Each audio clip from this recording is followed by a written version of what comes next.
नमस्कार. आता तुम्ही CTET किंवा टेट सारख्या परीक्षांची तयारी करत असाल ना, तर पियाजेच्या सिद्धांतामधले हे दोन शब्द ॲसिमिलेशन आणि अकॉमोडेशन यांनी तुम्हाला नक्कीच गोंधळात टाकलं असणार. अहो, वाटतात तर अगदी सारखे, पण त्यांच्यात जमीन आसमानाचा फरक आहे. चला तर मग आज हाच फरक आपण एकदाचा आणि कायमचा स्पष्ट करून टाकूया. आणि खरं सांगायचं तर हे दोन्ही शब्द ऐकायला इतके सारखे आहेत ना, की परीक्षेमध्ये हमखास गोंधळ होतोच होतो. आणि पेपर सेट करणारे नेमका याच गोष्टीचा फायदा घेतात. तर मग प्रश्न हा आहे की यांच्यातला नेमका फरक आहे तरी काय? हो, परीक्षेत काय होतं, बरोबर या शब्दांचा वापर करून एक MCQ सापळा रचला जातो. आणि खूप जण त्यात अडकतात. पण काही काळजी करू नका. आज आपण ही संकल्पना इतकी सोपी करून समजून घेणार आहोत की तुम्ही या सापळ्यातून अगदी सहज बाहेर पडाल. ठीक आहे. तर हा फरक नीट समजून घेण्यासाठी आपल्याला थेट जीन पियाजे यांच्या मूळ विचाराकडे जावं लागेल, कारण तिथूनच या सगळ्याची सुरुवात होते. जीन पियाजे काय म्हणतायत माहितीये? ते म्हणतायत की मूल हे काही स्पंजसारखं नसतं की जे फक्त माहिती शोषून घेतं. नाही, उलट ते एका छोट्या शास्त्रज्ञासारखं असतं, एक ॲक्टिव्ह लर्नर, जे आपल्या अनुभवांमधून स्वतःच्या ज्ञानाची एक एक वीट रचून इमारत उभारतं. आता बघा, हे ज्ञान तयार होताना ना दोन महत्वाच्या प्रक्रिया घडतात. पहिली ॲसिमिलेशन आणि दुसरी अकॉमोडेशन.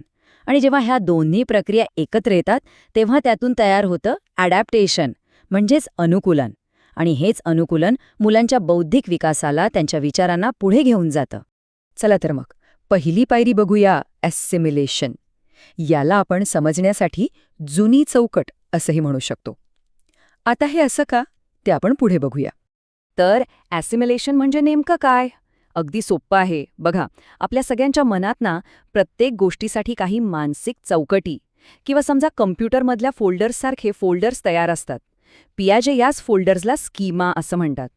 तर जेव्हा एखादं मूल नवीन माहिती किंवा अनुभव आपल्याकडे आधीपासूनच असलेल्या स्कीमामध्ये, म्हणजे त्या फोल्डरमध्ये बसवतं, तेव्हा त्यालाच ॲसिमिलेशन म्हणतात. म्हणजे काय? तर नवीन अनुभव समजून घेण्यासाठी आपल्या जुन्याच विचारांचा वापर करणं. काहीही नवीन तयार न करता जे काही आहे त्यातच नवीन गोष्टीला फिट करणं, बस. एक उदाहरण घेऊया, म्हणजे लगेच कळेल. समजा एका लहान मुलाच्या डोक्यात कुत्रा म्हणजे काय, तर 4 पाय असलेला एक प्राणी अशी एक स्कीमा तयार आहे. ठीक आहे. आता ते मूल पहिल्यांदाच एक गाय बघतं. तिलाही 4 पाय आहेत. मग ते मूल काय करणार?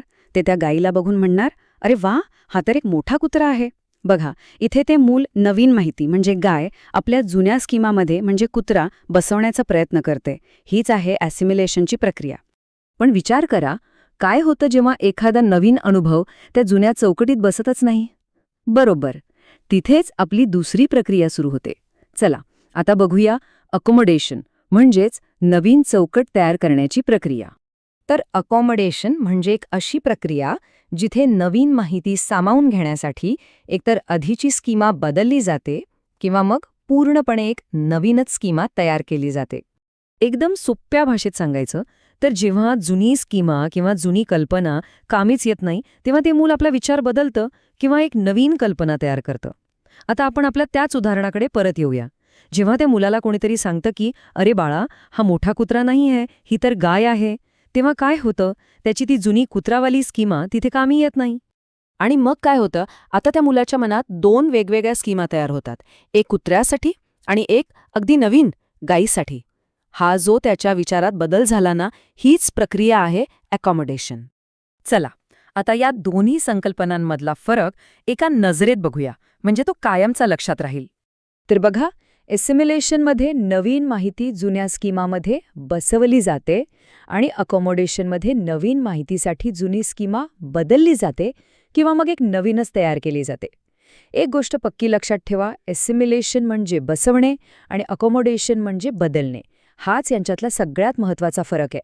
चला, आता आपण जे काही शिकलो ते प्रत्यक्ष वापरून बघूया आणि परीक्षेमध्ये जो MCQ सापळा असतो ना, त्याला तोंड देऊया. बघूया तरी यावर प्रश्न विचारले कसे जातात. पहिला प्रश्न, एक मूल गाय बघतं आणि तिला मोठा कुत्रा म्हणतं. सांगा, हे कोणती प्रक्रिया आहे? थोडा विचार करा. बरोबर, याचं उत्तर आहे असिमिलेशन. का? कारण इथे नवीन माहिती म्हणजेच गाय जुन्या स्कीमामध्ये म्हणजेच कुत्रा बसवली जाते. ठीक आहे. आता दुसरा प्रश्न. आता त्या मुलाला समजतं की गाय आणि कुत्रा हे वेगवेगळे प्राणी आहेत. ही कोणती प्रक्रिया आहे? आणि याचं उत्तर आहे अकॉमोडेशन. कारण इथे मुलाची आधीची कल्पना किंवा ती स्कीमा बदलली जात आहे आणि एक नवीन संकल्पना तयार होत आहे. पाहिलं. तर या दोन संकल्पना नीट समजून घेणं हीच पियाजेचा संपूर्ण सिद्धांत समजून घेण्याची गुरुकिल्ली आहे. एकदा का एसिमिलेशन आणि अकॉमोडेशन मधला फरक डोक्यात पक्का बसला की पुढच्या संकल्पना समजायला खूपच सोप्या जातात. आणि जाता जाता एक विचार करूया.